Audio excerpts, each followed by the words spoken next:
ബഹുമാനപ്പെട്ട കുണ്ടൂർ ഉസ്താദ്, അള്ളാഹു റഹ്മത്ത് കൊടുക്കട്ടെ. കുണ്ടൂർ ഉസ്താദ് റോഡ് സൈഡിലുണ്ടാക്കുന്ന ചെറിയ കച്ചവടമുണ്ട്.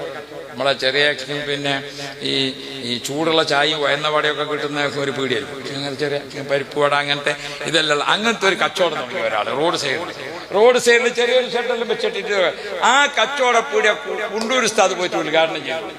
നല്ല കച്ചവടം അവിടെ, നല്ല കച്ചവടം ഉഷാറായിട്ട്. അതിങ്ങനെ കാണുമ്പോൾ നമുക്കുണ്ടാവില്ല അതേ കച്ചവടം ഇപ്പുറത്ത് തുടങ്ങാനൊരു വിചാരം. അങ്ങനെയാണല്ലോ നമ്മളെ മലയാളികളുടെ അല്ലേ? ഒരാൾ കച്ചവടം തന്നെ അതേപോലത്തെ കച്ചവടം തന്നെ ഓന് വ്യത്യാസപ്പെടുത്തി തുടങ്ങുകയാണെങ്കിൽ തിരക്കേണ്ട. അപ്പൊ റോഡിന്റെ ഇങ്ങേ സൈഡിൽ ഒരു കച്ചവടം വേറൊരാൾ തുടങ്ങാൻ, ഇതേ സാധനം തന്നെ. നമ്മളിപ്പോ ഈ രണ്ടാമത്തെ പീടിക ഉദ്ഘാടനത്തിന് കൊണ്ടൂർ സ്ഥാനം വിളിച്ചു.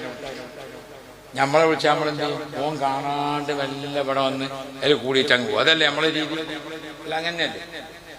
മറ്റോ ഉദ്ഘാടനം രണ്ടാമത്തെ പീടിക ഉദ്ഘാടനത്തിന് കൊണ്ടൂർ സ്ഥാനം വിളിച്ചു. കൊണ്ടൂർ സ്ഥാനം ഈ ഉദ്ഘാടനത്തിന് വന്നിട്ട് ആദ്യം തന്നെ എവിടെയാ പോയതെന്നറിയാം? ആദ്യം ഉദ്ഘാടനം ചെയ്ത പീടിക അവിടെ പോയിട്ട് ഓനോട് ചോദിച്ചോളോ, എനിക്കങ്ങനെ കച്ചവടക്കാർ ആയത്തല്ലേ? ആ അൽഹംദുലില്ലാ, എന്നാ നമുക്ക് രണ്ടാക്കും ഓന്റെ പീടി ഒന്ന് ഉദ്ഘാടനം ചെയ്ത് കൊടുക്കാം. ഓനെയും കൂട്ടിയിട്ട് ഏത് പീടി ഉദ്ഘാടനത്തിന്?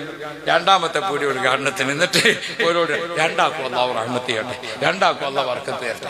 ഇതാണ് ഔലിയാക്കളെ പണി. ഇതിന്റെ പേരാണ് തെർബിയത്ത്. ഇതിന്റെ പേരാണെന്ത്? തെർബിയത്ത്. ഇവനെ കൊണ്ട് ഓനിക്കൊന്ന് ദ്വാർപ്പിക്കാം, ഓനെ കൊണ്ട് ആർക്കൊന്ന് ദ്വാർപ്പിക്കാം, ഇവനിക്കൊന്ന് ദ്വാർപ്പിക്കാം. കണ്ടോ? അള്ളാഹ് തെറ്റ് ചെയ്യാത്ത നാവ് കൊണ്ട് ദ്വാർന്നാൽ അള്ളാഹു തആല ഉത്തരം തരും. തെറ്റ് ചെയ്യാത്ത നാവ് കൊണ്ട് ദ്വാർന്നാൽ അതേതാ തെറ്റ് ചെയ്യാത്ത നാവ്? നിങ്ങൾക്കും വേണ്ടി ഞാൻ ദ്വാരക്കാം. എന്റെ നാവ് കൊണ്ട് നിങ്ങൾ തെറ്റ് ചെയ്തിക്കണം?